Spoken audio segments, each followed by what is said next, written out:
जय श्री कृष्णा दोस्तों। अक्षय तृतीया का पावन पर्व आने वाला है। इस दिन किए गए पूजन और दान का विशेष महत्व होता है। अक्षय तृतीया के पूजन में कौन कौन सी सामग्री लगती है, आज के वीडियो में हम लोग यही जानेंगे। अक्षय यानी जिसका क्षय नहीं होता, पीढ़ी दर पीढ़ी इनका फल हमें मिलता रहता है। तो अक्षय तृतीया की पूजन सामग्री में सर्वप्रथम हमें एक मिट्टी का कलश ले लेना है और उस कलश को गंगा जल से हमें पूरा भर लेना है और साथ ही हमें ढक्कन अवश्य ही लेनी है। और मिट्टी के कलश के साथ 4 कलश हमें और ले लेना है। वो किसी भी धातु के हो सकती है, चाहे वो पीतल का हो, तांबे का हो। अगर पीतल तांबा नहीं है तो स्टील या फिर मिट्टी के कलश भी आप ले सकते हैं। मिट्टी के कलश आपको इजीली कुम्हारों के पास मिल जाएंगे। इसके बाद हमें चने की दाल लेनी है। चने की दाल का विशेष महत्व होता है क्योंकि चने दाल को सोने के बराबर माना जाता है। साथ ही हमें चीनी या फिर गुड़, मीठे में कुछ भी आप ले सकते हैं, चीनी या गुड़ आप रख लें, या फिर आप कोई मिठाई लाना चाहते हो तो आप वो मिठाई भी रख सकते हैं। इसके साथ ही हमें देसी घी का दीपक जरूर से रख लेनी है। देसी घी के दीपक के साथ ही हमें धूप बत्ती और मौली धागा आपको ले लेना है। मौली धागा वस्त्र स्वरूप हम चढ़ाएंगे।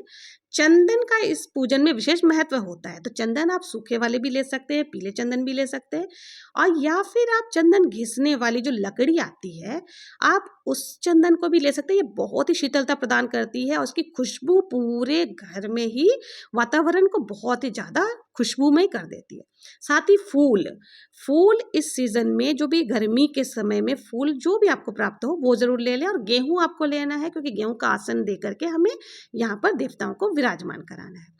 फूल बहुत ही शीतलता प्रदान करती है, इसलिए इस आपको जो भी फूल मिल जाए वो ले लें। धूप बत्ती आपको ले लेनी है, इत्र ले लेनी है क्योंकि इत्र भी बहुत ही अच्छी खुशबू आती है। गुलाब जल भी आप ले सकते हैं।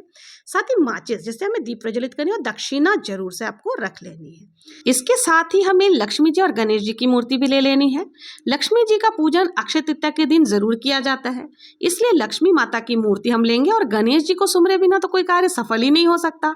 इनकी पूजा तो हम सभी पूजा में सर्वप्रथम करते हैं। तो लक्ष्मी माता और गणेश जी की जो भी प्रतिमा हो, मूर्ति हो या स्वरूप हो, आप उसे ले लें। अक्षय तृतीया के दिन सोना और चांदी की चीजें खरीदने का बहुत ही विशेष महत्व माना जाता है और बहुत ही ज्यादा शुभ माना जाता है। तो अगर आपने भी कोई सोने या चांदी की वस्तु खरीदी है तो उसे भी आपको पूजा में जरूर रखना है, और उसकी भी पूजा हमें लक्ष्मी माता और गणेश जी के साथ ही अवश्य ही करनी है। और इसके साथ ही हमें ऋतु फल, जो भी ऋतु फल आपने इस मौसम में मिलते हैं, जैसे तरबूज हो गए, खरबूजे हो गए, खीरा हो गए, ककड़ी और कच्ची केरियां भी इस मौसम में आने लगते हैं, और पके हुए आम भी मिलने लगे। तो आप आम हो गए, कच्ची केरी हो गई, और जो भी ऋतु फल, ककड़ी हो गए, खरबूजे हो गए, ये सारी चीजें आपको पूजा में ले लेनी है। तो ये थी सारी सामग्री जो अक्षय तृतीया के पूजन में हमें चाहिए होगी। अक्षय तृतीया की पूजा में हमें कब करनी है, कैसे करनी है, इसकी अक्षय तृतीया की संपूर्ण और सरल पूजा विधि दोनों मेरे चैनल पर आपको मिल जाएंगे। लिंक मैं डिस्क्रिप्शन बॉक्स में डाल दूंगी, आप लोग जाकर जरूर देखें।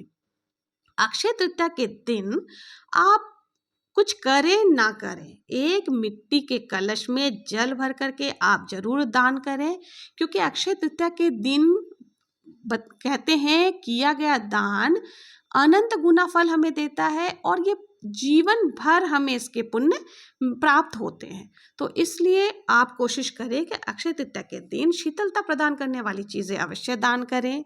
आप चाहें तो फलों का दान कर सकते हैं, नहीं तो कुछ भी आप भोजन, किसी गरीब को भोजन करा सकते हैं। पंखा, घड़ा, तरबूज, आम, दाल, नमक, घी, गेहूं, आटा, इस दिन गुप्त दान भी आप कर सकते हैं। और कोई भी दान जब भी आप करें, वो आपको दायां हाथ ने क्या दान किया वो बायां हाथ को भी पता नहीं चलनी चाहिए।